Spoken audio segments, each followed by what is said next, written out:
तर संतोष देशमुख हत्या प्रकरणात आता अंजली दमानिया रोज नवे आरोप करतायत। अंजली दमानियांनी बीडमध्येच ठाण मांडलाय। अंजली दमानियांनी जे दावे केलेत यातला एक महत्त्वाचा दावा पोलिसांनी खोडून काढलाय। काय होता हा दावा आणि आज कोणत्या बड्या नेत्याचा सहभाग असल्याचा दावा केलाय पाहूयात।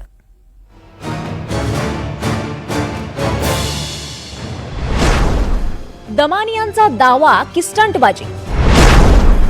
दमानियांची एंट्री उलगडणार मर्डर मिस्ट्री। ते बसवेश्वर कल्याणला 3 डेड बॉडी सापडले, पण ते खात्रीलायक माहिती नाही। अजून आपण ओपन नाही करायचं।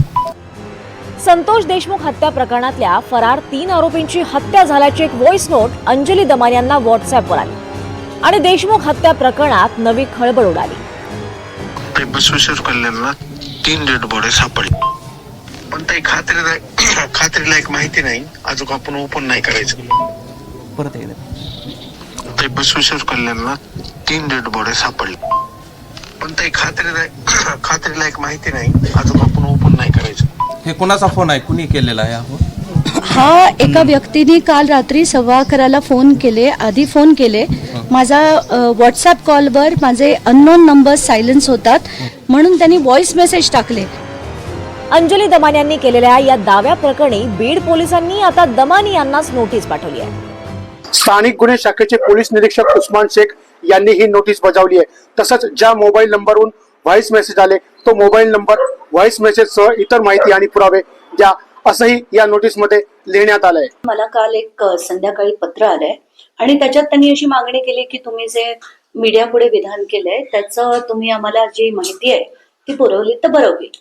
तर मला थोडंसं आश्चर्य देखील झालं, कारण ही माहिती मी आदल्याच दिवशी रात्री म्हणजे ज्या घटकेला मला त्या फोन नंबरवरनं हा कॉल आला होता त्या घटकेला मी एसपींकडे ही सगळी माहिती दिली होती। त्याचे जे व्हॉइस मेसेजेस होते ते 2 व्हॉइस मेसेजेस आणि स्क्रीनशॉट हे दोन्ही एसपींकडे मी पाठवलं होतं। पण मला वाटतं कदाचित पोलीस आणि क्राईम ब्रांच मध्ये काही नीटचा संपर्क नसेल म्हणून मला क्राईम ब्रांच कडनं हे आज पत्र आलंय, पण मला वाटतं त्याचा शनिशाही नाफ होईल। संतोष देशमुख हत्या प्रकरणात फरार असलेल्या 3 आरोपीची हत्या झाल्याची माहिती अंजली दमानिया यांनी एका व्हॉट्सअप चॅटच्या माध्यमातून दिली होती। मात्र आता हे व्हॉट्सअप चॅट एका मद्यपीने केल्याची माहिती पोलीस चौकशीत समोर आली आहे।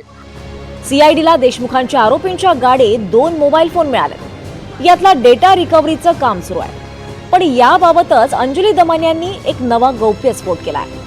आताच काही माध्यमांकडनं कळलंय की सीआयडीने जी चौकशी केली आहे तर त्या स्कॉर्पिओ मध्ये 2 मोबाईल मिळाले, त्याचा डेटा रिट्रीव्ह करण्यात आलाय आणि त्याच्यात संतोष देशमुखला मारहाण करतानाचे अतिशय भयानक असे व्हिडिओज आहेत। तर इतकं डिस्टर्बिंग झालंय की असं इतकी मारहाण करताना जर कोणी व्हिडिओ घेत असेल तर अतिशय अक्षरशः दुर्दैवी नाही क्रूर असं हे कृत्य झालंय।